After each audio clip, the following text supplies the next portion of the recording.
Assalamualaikum warahmatullahi wabarakatuh.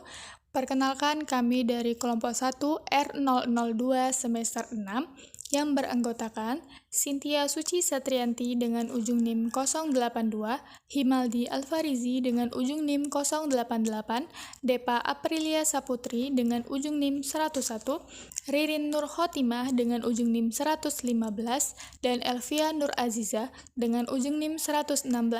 Kami di sini akan menyajikan materi tentang penelitian kelas dan penelitian tindakan kelas. Baiklah, di sini saya Himaldi Alfarizi dengan NIM A1D119088 akan menjelaskan materi yang pertama, yaitu tentang penelitian kelas. Nah, di sini ada definisi penelitian kelas, yaitu usaha untuk memotret proses pembelajaran secara alamiah, apa adanya, dan tidak dimaksudkan untuk memperbaiki PBM. Nah, di sini ada komponen definisi penelitian kelas, yaitu terbagi menjadi 5, yaitu yang pertama ada guru, siswa, lingkungan kelas, proses pembelajaran, dan yang terakhir yaitu perangkat pembelajaran.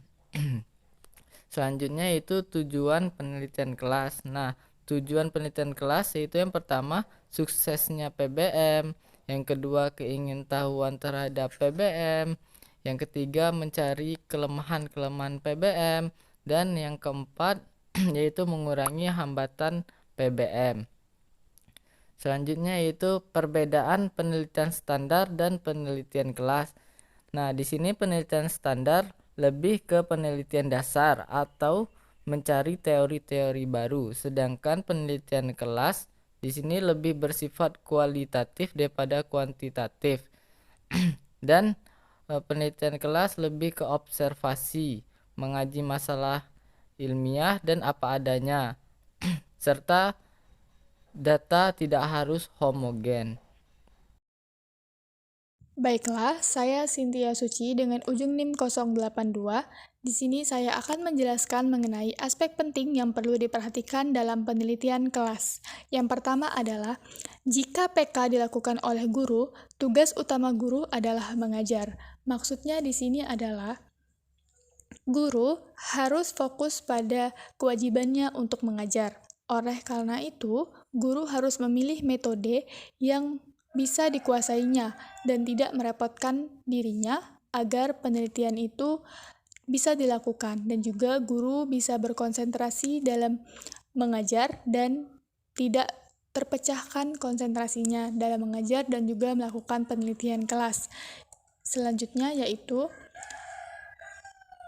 pengumpulan data tidak boleh mengganggu pembelajaran. Maksudnya adalah pengumpulan data yang digunakan dalam penelitian yang dilakukan harus tidak menyita banyak waktu guru dan siswa atau pembelajarannya.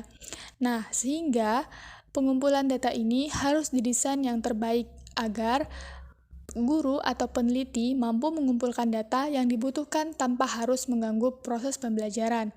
Selanjutnya adalah menggunakan metode yang handal. Maksudnya adalah semua metode yang akan dilakukan itu harus digunakan dengan teknik yang handal agar memperoleh hasil temuan yang kita miliki nantinya dengan tingkat validitas yang baik.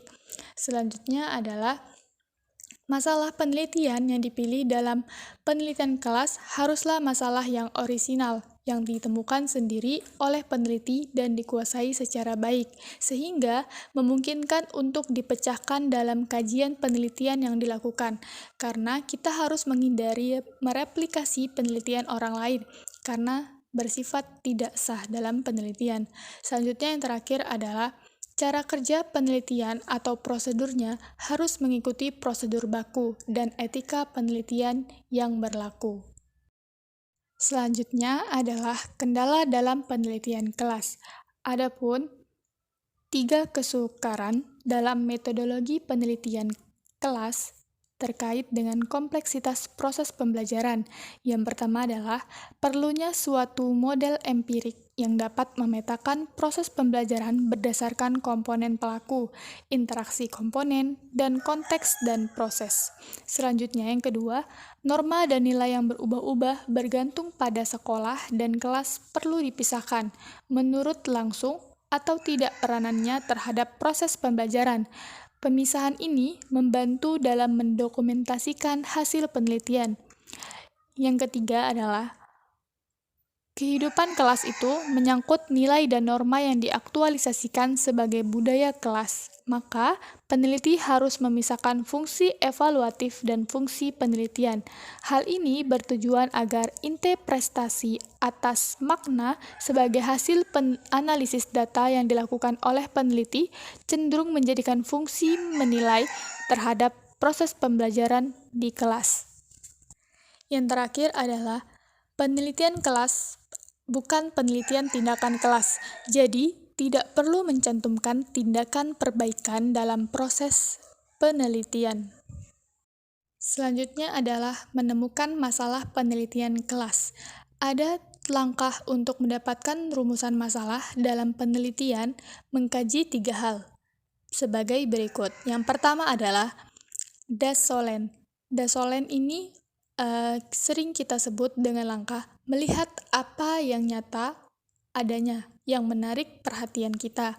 Selanjutnya adalah langkah dasein, artinya adalah melihat fenomena itu dari sudut pandang yang ideal atau apa yang seharusnya melalui kajian secara teoritis dan keilmuan. Dan yang terakhir adalah hubungan antara dasolen dan dasein, sehingga diperoleh jurang pemisah di antara keduanya. Jadi, jurang pemisah dari keduanya inilah yang menjadi sumber dari rumusan masalah. Baiklah, selanjutnya materi hal yang harus diperhatikan dalam menemukan masalah. Yang pertama adalah ada perbedaan antara rumusan masalah dan pertanyaan penelitian. Nah, biasanya rumusan pertanyaan penelitian ini akan menjadi acuan dalam menetapkan metode pengumpulan data. Sedangkan rumusan masalah ini yang akan menjawab pertanyaan-pertanyaan atas penelitian. Nah, selanjutnya adalah rumusan pertanyaan penelitian pada umumnya tidak tunggal. Walaupun masalahnya itu tunggal, tapi satu masalah itu bisa mungkin disebabkan oleh sejumlah persoalan. Dan yang ketiga adalah pertanyaan penelitian disusun dari yang umum ke yang lebih spesifik. Nah, pertanyaan ini berdasarkan rumusan pertanyaan, maka peneliti dapat menentukan metode pengumpulan data. Selanjutnya adalah tema inspiratif penelitian kelas. Nah, di sini ada beberapa tema inspiratif yang dapat digunakan untuk melaksanakan penelitian kelas. Yang pertama adalah strategi dan gaya mengajar guru. Nah, di sini ada beberapa gaya mengajar seperti formal-informal, konvensional modern, dan masih banyak lagi pengklasifikasian gaya mengajar yang dilakukan oleh guru. Kemudian, tema yang kedua adalah aktivitas siswa di dalam kelas. Jadi, aktivitas siswa itu seperti reaksi yang ditunjukkan siswa saat guru mengajar, saat guru menanyakan satu pertanyaan, saat temannya bertanya, saat guru menjelaskan satu materi, dan masih banyak lagi. Kemudian, tema yang ketiga adalah aktivitas guru, seperti harapan apa yang diinginkan dalam proses pembelajaran, penggunaan metodenya, reaksi siswa saat bertanya, merespon dengan jawaban, mimik muka, bahasa isyarat, dan lain sebagainya. Yang keempat adalah pengelolaan kelas, seperti apa yang dilakukan oleh guru dalam kerangka pembelajaran yang didesainnya. Pendekatan yang dilakukan oleh guru itu apa, tindakan dan sikap yang ditunjukkan dalam situasi tertentu. Yang kelima adalah tata letak atau penataan kelas, seperti posisi siswa, layout ruangan, pajanan berupa gambar, tulisan, dan sebagainya. Kemudian yang keenam adalah pemanfaatan waktu baik oleh siswa ataupun guru dalam melaksanakan gerakan literasi di sekolah, disiplin, dan pembentukan karakter lainnya. Selanjutnya adalah memulai PK. Nah, untuk memulai PK atau penelitian kelas itu ada beberapa hal yang dapat dijadikan pedoman. Yang pertama adalah Amati satu masalah tertentu yang tampaknya merisaukan pada akhir-akhir ini. Nah, masalah itu dapat saja mengacu pada beberapa hal seperti kegairahan belajar siswa untuk menerima materi yang menurun dan lain sebagainya. Yang kedua adalah lakukanlah identifikasi mulai dari guru. Kemudian bisa diadakan wawancara apakah akhir-akhir ini motivasi guru saat mengajar juga melemah, penampilannya, metode yang digunakan, cara menyampaikan materi, dan lain sebagainya. Kemudian, hasilnya bisa diidentifikasi hingga ditemukan faktor-faktor penyebabnya. Jika sudah ditemukan faktor penyebabnya, kemudian cobalah kaitkan dengan siswa dan aspek pembelajaran lainnya. Yang ketiga adalah lanjutkan dengan merumuskan masalah. Nah, untuk merumuskan masalah itu cukup mengacu pada kaidah 5W1H. Selanjutnya adalah desain penelitian kelas. Nah, di dalam desain penelitian kelas ini, penelitian kelas yang dilaksanakan haruslah tetap mengacu pada kaidah ilmiah. Untuk itu, secara metodologis, penelitian kelas hendaklah dapat dipertanggungjawabkan. Tentang desain penelitian ini, pada akhirnya akan menentukan perangkat teknik dari metode yang dipilihnya. Kemudian, dalam desain penelitian kelas, pemilihan desain itu haruslah mempertimbangkan tema ataupun masalah yang akan diteliti, serta tujuan yang diharapkan dari penelitian itu sendiri. Misalnya, jika penelitian tersebut mengambil desain kualitatif, maka model yang sangat membantu adalah model etnografi. Sedangkan, jika desain kuantitatif yang dipilih, maka model penelitian kuasi eksperimen yang dapat dipilih. Namun, jika ingin lebih mendalam dengan menerapkan tindakan tertentu untuk memperbaiki pembelajaran, maka dapat menggunakan penelitian tindakan kelas atau PTK. Nah, PTK itu pada umumnya selalu mengkombinasikan pendekatan kuantitatif dan kualitatif sekaligus. Namun, yang lebih penting untuk dipahami adalah ada perbedaan mendasar antara penelitian kelas dengan penelitian tindakan kelas. Selanjutnya adalah penelitian tindakan kelas. Nah, penelitian tindakan kelas atau PTK merupakan penggabungan dari konsep penelitian tindakan atau PT dan penelitian kelas atau PK. Nah, penelitian tindakan ini diawali dengan kajian terhadap suatu masalah secara sistematis. Hasil kajian tersebut akan dijadikan dasar untuk menyusun suatu rencana kerja atau tindakan sebagai upaya untuk mengatasi masalah. Kegiatan berikutnya adalah pelaksanaan tindakan yang dilanjutkan dengan observasi dan evaluasi. Hasil observasi dan evaluasi tersebut akan digunakan sebagai masukan melakukan refleksi atas apa yang terjadi pada saat melaksanakan tindakan. Nah, hasil refleksi tersebut kemudian dijadikan landasan untuk menentukan perbaikan serta penyempurnaan tindakan selanjutnya. Selanjutnya mengenai pengertian penelitian tindakan kelas atau PTK. Secara etimologis, PTK berasal dari gabungan kata penelitian, tindakan, dan kelas. Penelitian dapat diartikan sebagai kegiatan mencermati suatu objek dengan menggunakan cara dan metodologi tertentu untuk memperoleh data atau informasi yang bermanfaat dalam memecahkan suatu masalah.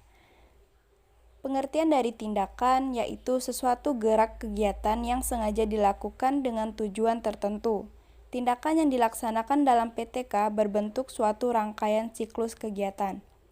Sementara pengertian dari kelas adalah kelompok siswa yang dalam waktu yang sama menerima pelajaran yang sama dari guru yang sama pula. Kelas juga dapat diartikan sebagai sebuah situasi sosial pembelajaran yang di dalamnya melibatkan komponen pokok berupa guru, siswa, materi ajar, dan proses pembelajaran. Secara terminologis, penelitian tindakan kelas atau PTK adalah suatu kegiatan penelitian yang dilakukan guru di dalam kelasnya dengan permasalahan yang diperoleh dari kegiatan refleksi diri dan disertai suatu tindakan dengan tujuan untuk menyelesaikan masalah yang ditemukan untuk meningkatkan mutu pembelajaran yang dilakukan. Tujuan dan manfaat PTK. Yang pertama, tujuan PTK. Tujuan utama dari PTK adalah untuk memecahkan permasalahan nyata yang terjadi di dalam kelas, sekaligus mencari jawaban ilmiah tentang solusi yang mungkin dapat diajukan melalui tindakan yang akan dilakukan. PTK juga bertujuan untuk meningkatkan kegiatan nyata guru dalam pengembangan profesinya. Tujuan khusus PTK adalah untuk mengatasi berbagai persoalan nyata guna dan memperbaiki atau meningkatkan kualitas proses pembelajaran di kelas. Hasil yang diharapkan melalui PTK ini adalah peningkatan atau perbaikan kualitas proses dan hasil belajar. Misalnya, peningkatan kinerja siswa, perbaikan mutu proses pembelajaran, peningkatan kualitas penggunaan media dan alat bantu belajar, dan lain-lainnya. Dengan memperhatikan tujuan dan hasil yang dapat dicapai melalui PTK, terdapat sejumlah manfaat PTK, yaitu menghasilkan laporan-laporan PTK yang dapat dijadikan sebagai bahan panduan bagi para pendidik. Kedua, menumbuh kembangkan kebiasaan, budaya, atau tradisi meneliti dan menulis artikel ilmiah di kalangan guru.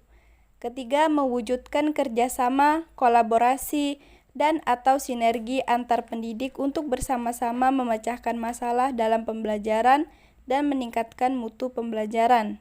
Yang terakhir, meningkatkan kemampuan pendidik dalam upaya menjabarkan kurikulum atau program pembelajaran sesuai dengan tuntutan dan konteks lokal, sekolah, dan kelas. Selanjutnya, ada beberapa kesalahan konsepsi dalam melaksanakan PTK. Yang pertama, peneliti PTK bukan guru yang melaksanakan pembelajaran yang diteliti. Ini adalah salah satu kesalahan fundamental. Peneliti PTK seharusnya adalah guru yang mengajar di kelas yang menjadi objek PTK. Yang kedua, mahasiswa calon guru meneliti PTK. Ini juga termasuk kesalahan fundamental, karena mahasiswa yang melakukan PTK seharusnya dia juga adalah guru di kelas yang diteliti. Jika PTK dilakukan untuk tugas skripsi, maka dia harus mengajar di kelas itu dan tidak boleh hanya menjadi kolaborator atau observer. Kesalahan yang ketiga yaitu RPP dan materi yang sama digunakan pada semua siklus. Seharusnya, materi pembelajaran pada siklus kedua itu melanjutkan materi pembelajaran pada siklus pertama, tidak boleh sama dengan siklus pertama. Kesalahan yang keempat, metode pengumpulan data hanya observasi. Analisis data dilakukan hanya secara kualitatif, hasilnya hanya dapat dideskripsikan. Seharusnya, PTK selalu melibatkan kegiatan yang bersifat siklus, karena siklus adalah karakter pokok PTK dan hasil akhirnya diukur dengan tes. Kemudian mengenai siklus dalam PTK. Siklus atau pengulangan prosedur menjadi ciri utama PTK. Secara umum, penelitian tindakan kelas atau PTK terdiri atas beberapa siklus atau pengulangan dari siklus.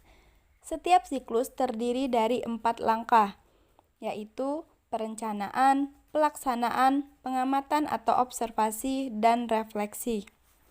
Keempat tahapan tersebut merupakan unsur yang membentuk sebuah siklus, yaitu satu putaran kegiatan beruntun, sehingga bentuk penelitian tindakan kelas tidak pernah merupakan kegiatan tunggal, tetapi berupa rangkaian kegiatan yang akan kembali ke bentuk asal, yaitu siklus.